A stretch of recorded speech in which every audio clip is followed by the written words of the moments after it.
Welcome back, everyone. And today I will be talking about and reviewing the new Scream movie.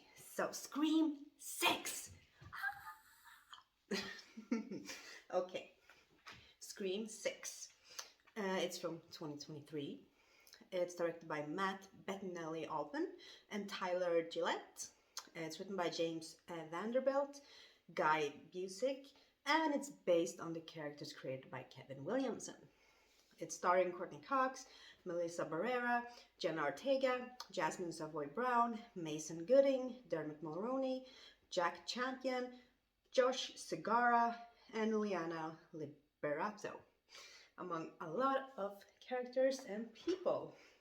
So, if you saw my review of Scream 5, you know that I wasn't a fan at all of the fifth installment of this franchise.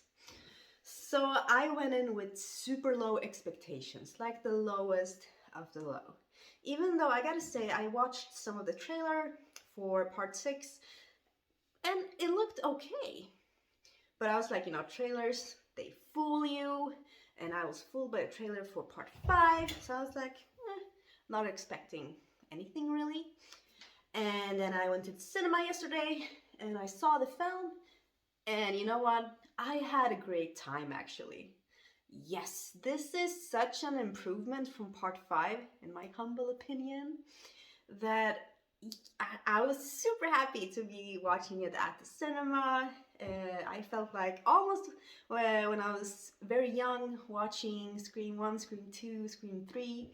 Even though Scream 3 isn't as good as the first two, but you get my drift. So, let's talk about the opening a bit. This is a spoiler-free review, so I will not get into, who gets killed or any twists or major details that might spoil things. But I will get into some stuff that aren't spoilers, but some stuff want to highlight, of course. But the beginning, the first kill, no names mentioned. I thought that the build-up was very good. It was very clever, and we got the mention of Argento, of giallo, of slasher movies, which I thought was fun. Yeah, and there was a kind of a really fun comment about the Argento thing that was used, and I was like, I'm in this movie and I don't like it. When you're in Facebook, you're like, I'm in this photo and I don't like it, and it's humorous. Yeah. So I laughed out loud at that part. As I said, I like the setup in the first kill, but I wished that the first kill could have been just a little more unique in the way that it was executed. As I said, a good build-up. Just wished a climax for the first kill had been just a little more special. It's of course hard to do something as spectacular and memorable as Scream 1 and Scream 2. Those opening scenes are iconic. They're so good. But yeah, I just wished we had gotten more of that. But I was still interested because there was a little like, okay. So it kept my interest going. And also, in this one, I really liked the sister characters between Jenna Ortega and Melissa, between Sam and Tara Carpenter, a lot more. I thought it was working a lot more to have these sisters fighting Ghostface. So I was feeling them much more in this movie. And Jenna Ortega, amazing as always. Like her looks, expressions, there are to die for. They are so good. I mean, she can do like anything, and I would be like, so good. Yeah. So having Jenna Ortega in this one and in the last one, a genius move. And also, I liked several details that they used. They had like a counting method, which I won't go into, but I really like that. So if you've seen it and you know what I'm talking about, leave a thumbs up or a screen emoji. Yes, but of course there were also some things that kind of drew down the grade a bit for me.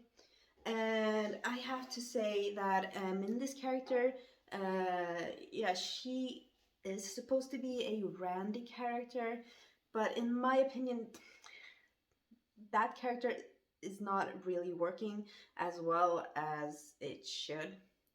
And it's not a knock on her as an actress at all. It's about the character. I just don't think it's working. But what I do like about this one is that they almost left out all the meta talk and that they just hyped up and talked about constantly throughout the entire fifth movie. And that was what really made me tired of the fifth one. But in this one, I was like, please just let them skip that. And they almost did. So I was super happy. I was like, okay, now I can focus on other things in the movie, which in my opinion is much more important, unless you really know how to use the meta concept in a fun and slick way, you know, like in Scream 1. Yeah. So I'm glad that they decided to not focus on that so much. And also some scenes had such a good build-up. The subway scene, amazing. It's chaotic, lots of people, jump cuts. The editing is really good. And I said the build-up, so good. So that was definitely one of my favorite scenes. And also the chase scenes of some characters were really good as well. Yeah, so I was actually very excited watching the film. And this was a totally different feeling from when I watched Scream 5. And also some of the kills were really good and very creative. Lots of stabbing, and I mean lots of stabbing. But then we come to some not so believable things, like people getting sliced up and like stabbed really serious injuries, and then like running, like the next day, a couple of hours later, just running. Hey, I'm like, no,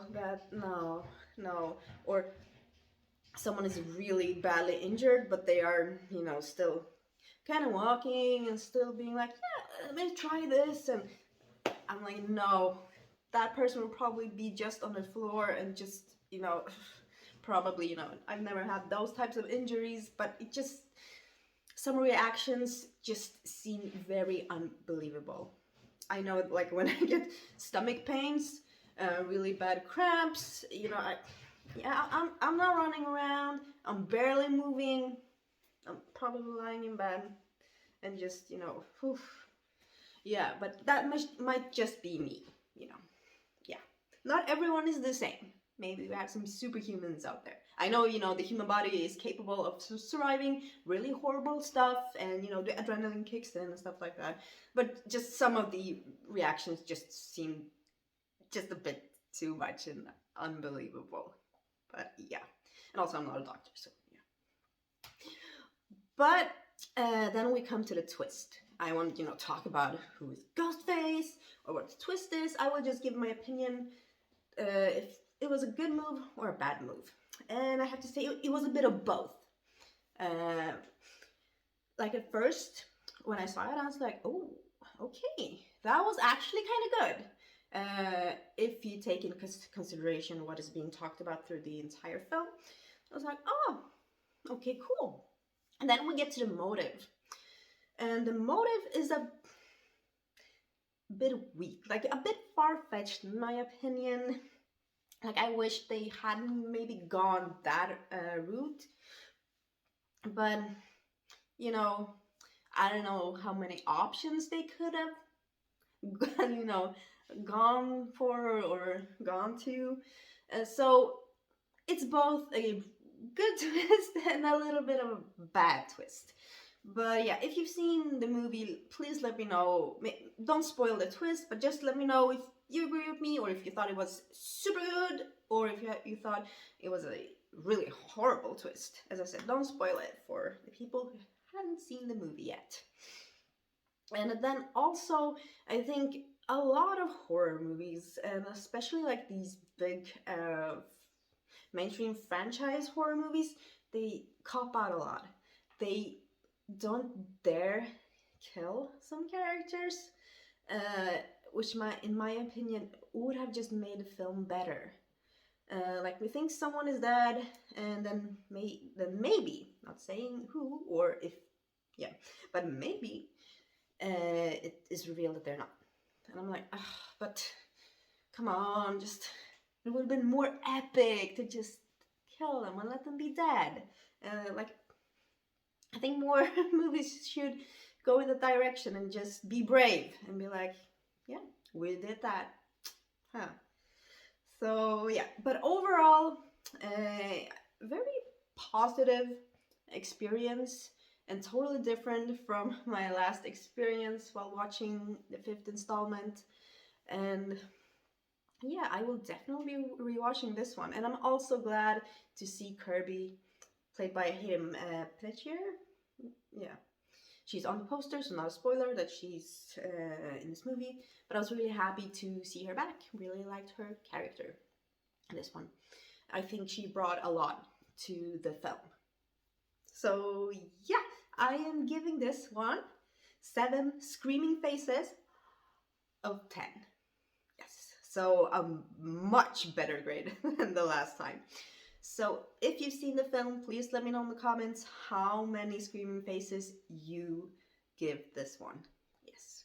So thank you so much for watching. Don't forget to listen to my podcast and check out my Patreon if you want to. Links to both of those are in the description box below. Have an amazing week, everyone. See you the next time. Bye.